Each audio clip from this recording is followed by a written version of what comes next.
Bonjour à tous. Dans cet audio, j'ai choisi de vous parler de l'histoire vraie du fantôme à lunettes. Dans ma vidéo précédente, je vous avais présenté le livre du fantôme à lunettes aux côtés d'autres outils du kit dont le livre fait partie, outils comme les chansons, les jeux, le clip vidéo, les audios, etc. Et en réécoutant cette vidéo, je me suis rendu compte que je vous avais finalement dit peu de choses de l'histoire en elle-même du fantôme à lunettes et des circonstances dans lesquelles elle avait été créée.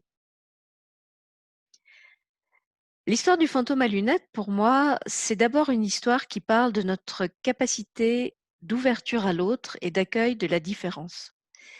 Est-ce que je suis, est-ce que tu es, est-ce que nous sommes capables d'accueillir l'autre dans ce qu'il est, dans ce qu'il peut avoir de dérangeant, lorsqu'il est différent du référentiel qui est le nôtre, lorsqu'il est différent dans sa façon de se comporter, dans ses croyances religieuses par exemple, dans son apparence physique, s'il est par exemple porteur d'un handicap ou s'il a une autre couleur de peau comme Jacob, le fantôme noir qui va intervenir à un certain moment dans l'histoire.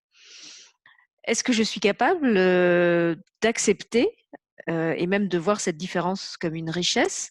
Ou est-ce qu'au contraire, je vais céder à l'insécurité à laquelle me renvoie cette différence et de fait tomber dans un comportement violent parce que je suis dérangée, je suis angoissée, je suis insécurisée par le fait que l'autre n'a pas les mêmes façons de faire, d'agir, de penser, de croire que moi.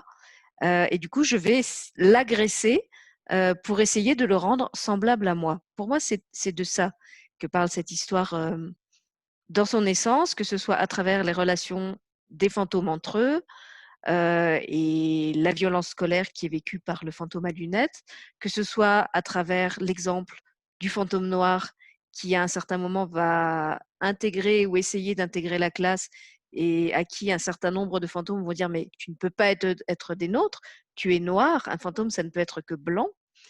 Euh, et puisqu'on parle de cette histoire de fantôme, une des questions que les enfants me posent le plus souvent quand j'ai l'occasion de lire cette histoire avec eux ou de parler de cette histoire avec eux dans les écoles ou autres structures éducatives, c'est pourquoi avoir choisi un personnage qui est un fantôme.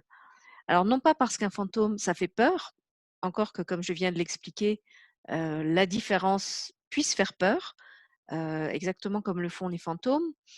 Pour être honnête, l'histoire du fantôme, le choix du fantôme, au départ, était un choix totalement intuitif. Il n'y avait pas de raison particulière au fait que nous ayons choisi un fantôme. L'histoire s'est écrite et a jailli comme ça de notre imaginaire.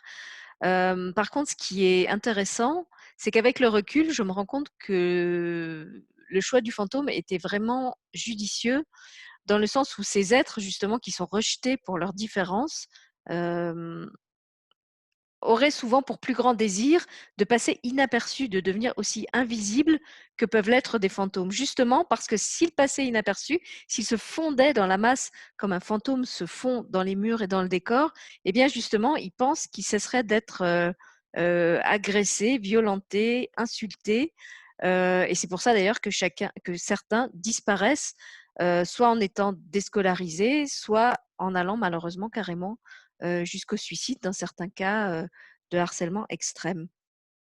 Et donc finalement, je trouve avec le recul que cette histoire que ce choix du fantôme permettait vraiment d'exprimer ce désir oui, comme je dis, de disparition, presque d'annihilation de son identité de la personne qui est l'objet de toutes ces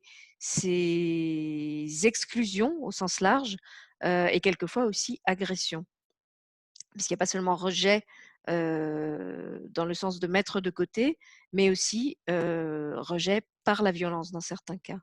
Et c'est quelque chose qui est par exemple aussi exprimé dans l'abécédaire à travers le mot isolé, où Emmanuelle Guimard, la graphiste, a eu l'ingénieuse idée de représenter cette isolation, cette exclusion cette discrimination en plaçant plusieurs points, semblables au point du mot «i», dans le dessin et en mettant un point à l'écart. Et quand on montre cette image aux enfants, même s'ils ne sont pas lecteurs, ils remarquent très vite qu'il y a un point dans un coin qui est tout seul, alors que tous les autres points, sont rassemblés dans un cercle, hein, et qu'il y a un point qui est à l'écart, qui est exclu de la communauté pour une raison X, qui n'est d'ailleurs pas toujours très compréhensible, ni pour celui qui est discriminé, ni même quelquefois pour ceux qui discriminent. Ce que je peux vous dire aussi au sujet du fantôme à lunettes et qui est vraiment particulier, pour moi dans mon histoire d'écrivain, c'est que c'est l'unique histoire, je crois, à ce jour, publiée en tout cas à ce jour, qui soit une histoire inspirée de faits réels. Toutes mes autres histoires pour enfants, sont tirées de mon imaginaire. Elles ont été, inventées de mon grâce à mon imagination qui, comme vous le savez, est extrêmement riche et fertile. Le fantôme à lunettes, malheureusement, est inspiré d'une histoire vraie, une histoire qui est arrivée à l'origine à un petit garçon, ami de notre famille, qui s'appelle Élouan, comme le fantôme à lunettes et dont les parents nous ont autorisés à conserver le nom dans l'histoire. Comme le fantôme à lunettes, Élouan portait des lunettes bleues, comme celles du fantôme, et les violences qui sont vécues par le fantôme à lunettes dans l'histoire, le rejet, l'exclusion, une certaine forme de maltraitance aussi, ont été vécues par Élouan, durant son année de maternelle, donc ça a commencé vraiment très jeune. Et elles ont pris une telle ampleur que les parents d'Élouan ont été obligés de le déscolariser, de lui faire, ce qu'on appelle l'IEF, l'instruction en famille, l'école à la maison. Et Élouan a finalement réintégré, le système, scolaire, collectif classique qu'à partir de son entrée en CP. Pour lui, il y a eu la chance que ça s'est très bien passé. Le passage au primaire, s'est vraiment, déroulé sans difficulté particulière. Il a pu avoir la chance de retrouver une scolarité normale. Il n'avait pas de retard, parce que sa maman qui lui avait fait l'école à la maison, l'avait fait avec, beaucoup d'ingéniosité, d'intelligence et d'efficacité. C'est aujourd'hui un enfant qui s'apprête à entrer au collège. Il va bien, il a des copains, il est, socialement totalement réadapté et donc pour lui, cet épisode, c'est bien fini. Ça n'est malheureusement pas le cas de tous les enfants qui vivent la violence scolaire, en particulier le harcèlement qui souvent s'étend sur de longues périodes, et pour certains sans avoir la possibilité que ce soit exprimé. Et c'est pour ça qu'il y a aujourd'hui des enfants qui se font souffrir psychologiquement et ou physiquement, à cause de ce qu'ils endurent. Donc ça, c'était ma première rencontre, avec le harcèlement. Et c'était une rencontre qui s'est vraiment passée dans la sphère intime. Donc on a eu connaissance de ce qui était arrivé à Élouan. On a eu envie d'écrire, une histoire pour lui et pour l'aider. Et le premier livre qui a été réalisé était un livre totalement artisanal, qui a été envoyé à Élouan et à sa famille et je pensais que l'histoire s'arrêtait là, pour Élouan et aussi pour nous dans cette thématique, de violence scolaire.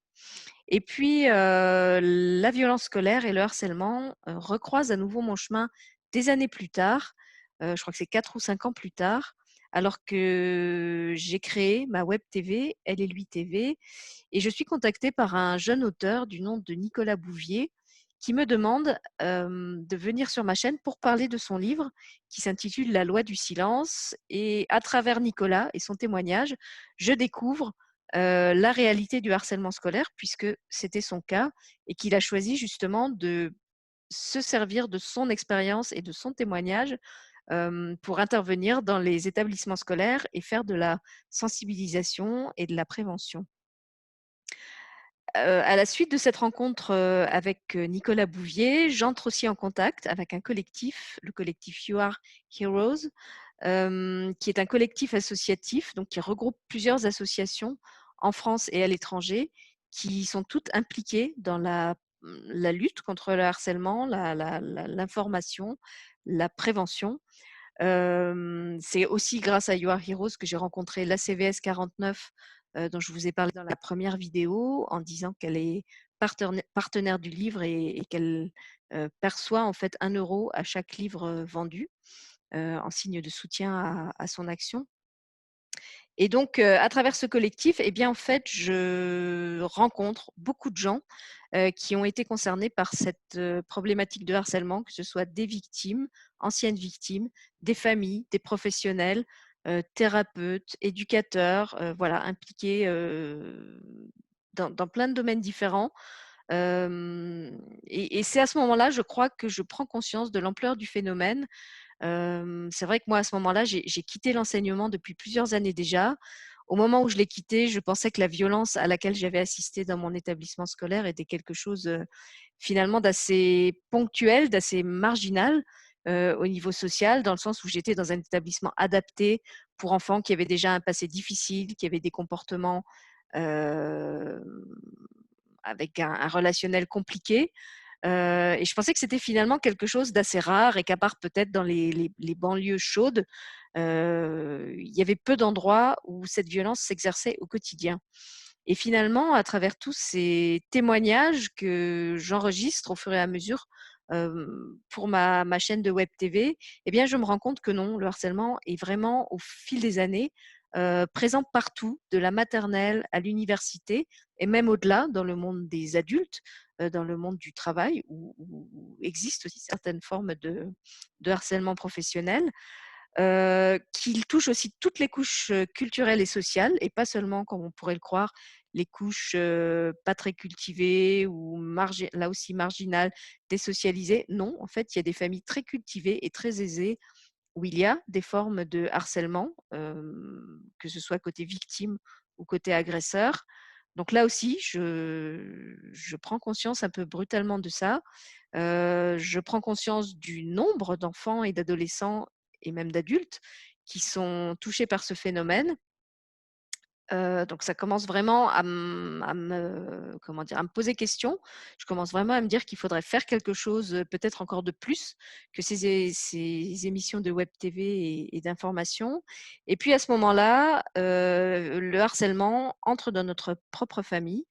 Et tout à coup, ma vie bascule parce que du côté de témoin, de toutes ces histoires que j'ai auditionnées et enregistrées, eh bien, je me retrouve, dans le rôle de ces familles que j'ai entendues, me donner leurs témoignages et je vis toutes les émotions par lesquelles, je les ai écoutées passer.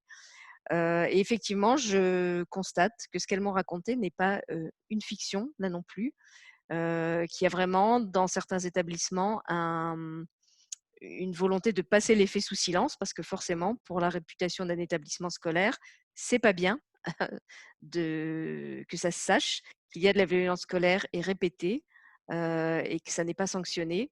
Voilà, donc je me retrouve en fait, en position de vivre, hem, tout ce dont je n'ai jusque-là été que le témoin et je crois que c'est à ce moment-là que naît en moi la détermination de faire de cette histoire, un vrai livre, un livre professionnel qui pourrait être publié, qui pourrait être diffusé, qui pourrait être lu et partagé, par des familles, par des adultes et des enfants dans des lieux où la discussion s'y prête. Hem et donc on remanie complètement le 1er livre artisanal, ficelé avec les moyens du bord, avec du scotch, qui n'était pas du tout professionnel. On refait des illustrations, plus professionnelles que ne l'étaient les dessins au crayon, d'origine. Et puis se greffe, comme je l'ai expliqué dans la première vidéo, à ce 1er livre remanié, la deuxième partie, l'abécédaire du harcèlement en 22 mots, choisis, expliqués et décorés par les enfants, qui se fait là avec, une classe en Moselle et puis une classe de notre village, au Luxembourg. Donc tout ça s'est fait, comme vous l'entendez, de manière, très progressive. Moi, j'étais très loin au départ d'imaginer, que cette histoire m'emmènerait aussi loin et m'amènerait à m'impliquer, autant.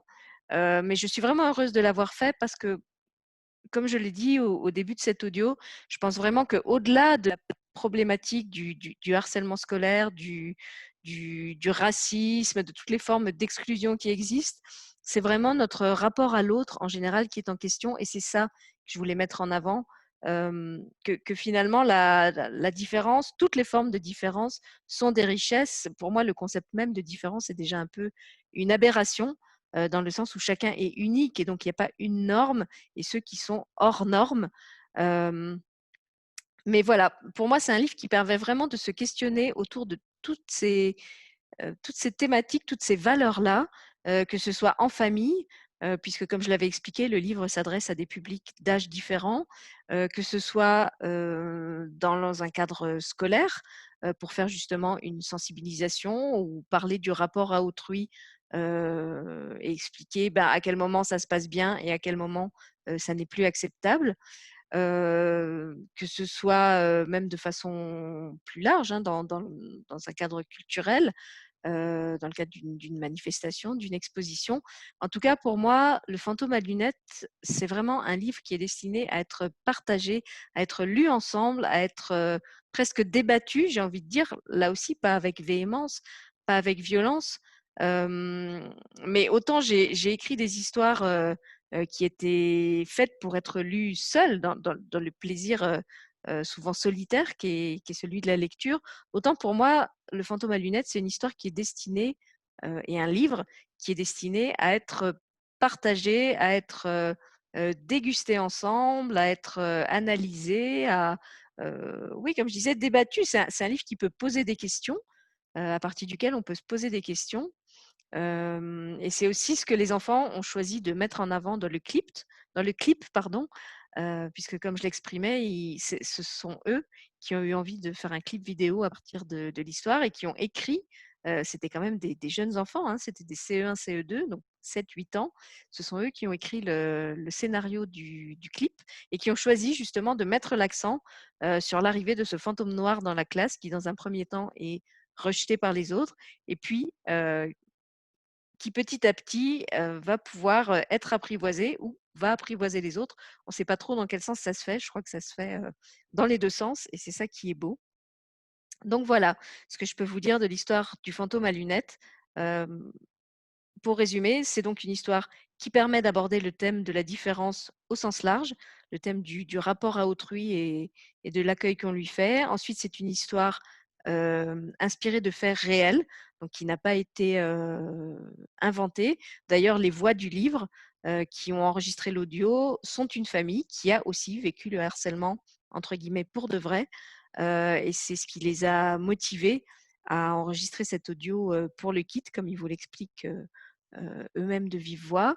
Et puis, dernier point, donc il y a ce choix des fantômes, pour évoquer un petit peu le ressenti des victimes, des enfants, rejetés, exclus, discriminés ou harcelés ou harcelés et qui voudraient devenir, invisibles. Voilà, je pense que cet audio est suffisamment long maintenant. J'espère vous en avoir dit assez et surtout vous avoir donné envie de déguster cette belle histoire et les autres outils du kit. Merci d'avoir écouté.